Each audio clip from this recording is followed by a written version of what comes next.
Perjuangan Habib Idrus bin Salim Al-Jufri atau lebih akrab disapa Guru Tua, pendiri Al-Khairat, atas bangsa Indonesia. Habib Idrus bin Salim Al-Jufri atau yang lebih akrab disapa Guru Tua, diusulkan oleh 5 gubernur di Indonesia menjadi pahlawan nasional, namanya kini tengah diseleksi oleh pemerintah pusat. Habib Idrus bin Salim Al-Jufri merupakan seorang ulama besar yang mendirikan Al-Khairat di Palu, Sulawesi Tengah pada awal 1930. Tidak hanya berkiprah dalam dunia pendidikan Islam yang ia telah dirikan semasa hidupnya mencapai 420 cabang sekolah. Namun Habib Idrus bin Salim Al-Jufri juga seorang pejuang yang menanamkan nilai-nilai nasionalisme kepada para santrinya. Dikutip dari hasil riset tim peneliti Universitas Al-Khairat, berjudul Dampak Gerakan Perjuangan Habib Idrus bin Salim Al-Jufri dan Kontribusinya, salah satu contohnya adalah saat Indonesia masih dijajah oleh Belanda pada akhir tahun 30-an. Untuk membangkitkan semangat juang siswa-siswi dan rasa nasionalisme, untuk melawan kesewenangan kolonial Belanda, Habib Idrus bin Salim Al-Jufri menciptakan sebuah syair yang kemudian diajarkan kepada murid-muridnya. Teks syair tersebut berbahasa Arab yang artinya, "Kami adalah pemuda. Kami adalah angkatan muda, pemimpin masa depan. Dengan ilmu dan akhlak serta perilaku yang mulia. Kami akan bangun bangsa dan negara. Kami adalah pengawal tanah air dan harapan masa depan bangsa. Mari bersama-sama kita bangun negara dan bela tanah air, dengan iptek dan iftak ilmu pengetahuan dan iman takwa. Kejayaan dan kemuliaan akan terwujud hanya dengan perjuangan yang diperoleh oleh angkatan muda." Dampak dari penanaman nasionalisme dan perjuangan itu, pada 1938, pihak Belanda menuduh Ustadz Abdus Samad murid Habib Idrus bin Salim Al-Jufri, Kepala Madrasah Al-Khairat Cabang Dondo Ampana, sekarang Kabupaten Tojo Una-Una, bersama 7 orang temannya. Mereka ditangkap karena menggerakkan dan menggalang kekuatan masyarakat Dondo, untuk mengusir Belanda di wilayah tersebut. Abdus Samad bersama 7 orang temannya itu, ditembak secara keji oleh tentara Belanda dan ditenggelamkan di Pelabuhan Poso kemudian dibuang di Tanjung Putiah, antara Tojo dan Poso Teluk Tomini. Selain itu, pada Desember tahun 1939, Ustadz M.S. Patimbang murid Habib Idrus bin Salim Al-Jufri, yang bertugas mengajar pada Madrasah Al-Khairat Luwuk Kabupaten Banggai, dituduh dan ditangkap oleh Belanda, karena mengadakan rapat di dalam Masjid Kampung Soho, Luwuk untuk melawan Belanda. M.S. Patimbang dihukum dan masjid dilarang digunakan untuk salat Jumat. Pada tahun 1939, penjajah Belanda bermaksud menyita gedung Al-Khairat yang bermarkas di Palu, setelah pecahnya pemberontakan Salumpaga di Toli-Toli. Saat itu terdapat tuduhan beberapa murid Habib Idrus bin Salim Al-Jufri terlibat dalam pemberontakan tersebut.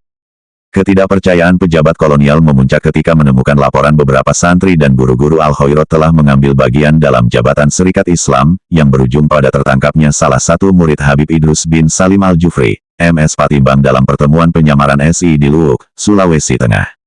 Kolonial Belanda menyebutnya pertemuan bawah tanah, pada tahun 1939 di Kampung Soho Luwuk. Selain menangkap M.S. Patimbang, Belanda juga melarang warga kampung menggunakan masjid sebagai pusat aktivitas anti-kolonial. Di masa penjajahan Jepang pada tahun 40-an, semua sekolah agama ditutup. Pemerintahan Jepang sangat mengkhawatirkan kalau melalui pendidikan agama propaganda anti-Jepang dilancarkan. Sejak awal pendudukan Jepang, gedung sekolah Al-Khairat ditutup. Habib Idrus bin Salim Al-Jufri bersama guru-guru dan murid-muridnya menyingkir keluar kota Palu ke desa Pewunu Kalele. Di Pewunu ini Habib Idrus bin Salim Al-Jufri bertemu dengan Yoto Daeng Pawindu yang merupakan ipar saudara dari istri Habib Idrus bin Salim Al-Jufri yang bernama Ince Ami. Yoto Daeng Pawindu seorang tokoh pergerakan nasional dari PNI. Di rumah Yoto Daeng Pawindu inilah menjadi sekolah darurat bagi murid-murid Al-Khairat kira-kira 70 orang bersama keluarga Habib Idrus bin Salim Al-Jufri. Habib Idrus bin Salim Al-Jufri melihat penderitaan bangsa Indonesia terjadi di setiap daerah. Murid-muridnya ditangkap dan disiksa kemudian dibunuh oleh Jepang. Kondisi ini ternyata tidak menyurutkan kebenciannya terhadap Jepang, justru semakin memperkuat daya spiritualitasnya sehingga Habib Idrus bin Salim Al-Jufri bersumpah tak mau melihat orang Jepang lagi. Bahkan beliau berdoa, "Aku tidak ingin melihat bangsaku dijajah fisiknya, ditekan jiwanya dan dicabut kemerdekaannya oleh Jepang." Munajat yang bernada protes terhadap kolonial Jepang ini, dikabulkan oleh Tuhan, kedua mata beliau menjadi buta. Namun ada hikmah, karena Habib Idrus bin Salim Al-Jufri buta, penjajah tidak lagi mencurigainya, seluruh aktivitas dakwah dan pendidikan yang dilakukannya secara sembunyi-sembunyi, luput dari pantauan Jepang. Kelompok revolusioner yang paling penting di Sulawesi Tengah adalah gerilya kilat, yang di dalamnya terlibat sejumlah pemimpin dan santri Al-Khairat, seperti Bahrain Tayyib, Hasbullah, dan Asnawi. Itulah sebabnya, Habib Idrus bin Salim Al-Jufri kembali membuat syair berjudul Bendera Merah Putih. Selain sebagai bentuk apresiasi terhadap lambang negara Indonesia juga merupakan pernyataan nasionalisme Habib Idrus bin Salim Al-Jufri.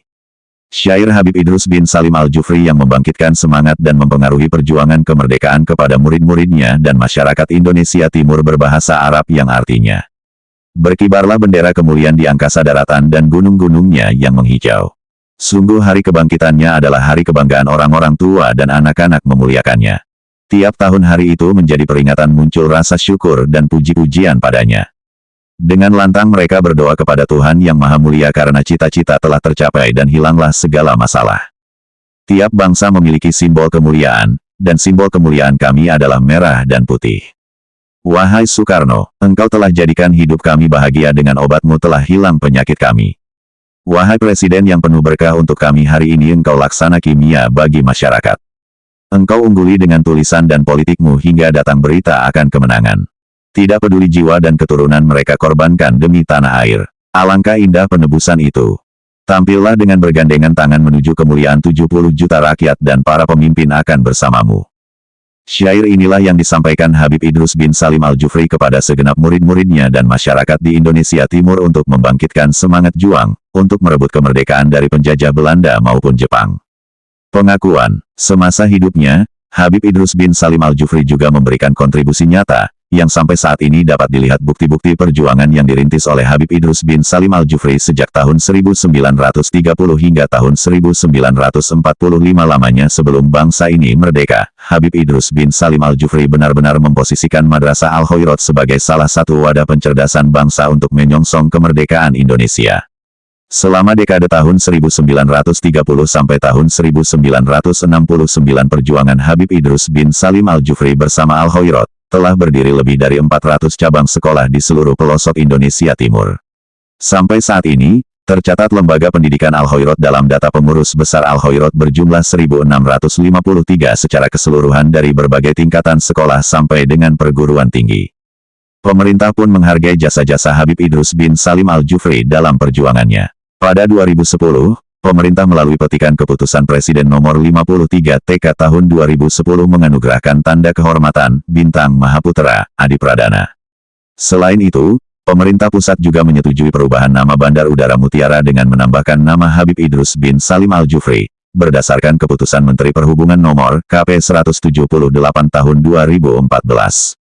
Dalam diktum surat keputusan itu menimbang bahwa Habib Idrus bin Salim Al-Jufri merupakan tokoh pejuang Provinsi Sulawesi Tengah di bidang pendidikan khususnya pendidikan agama, Kristen dan untuk mengenang jasa almarhum maka sudah sepantasnya nama bandara tersebut diabadikan untuk mengenang jasa perjuangannya.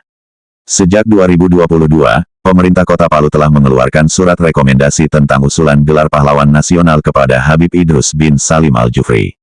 Surat rekomendasi terkait gelar pahlawan nasional untuk guru tua ditujukan kepada pemerintah Provinsi Sulawesi Tengah sebagai dukungan pemerintah setempat.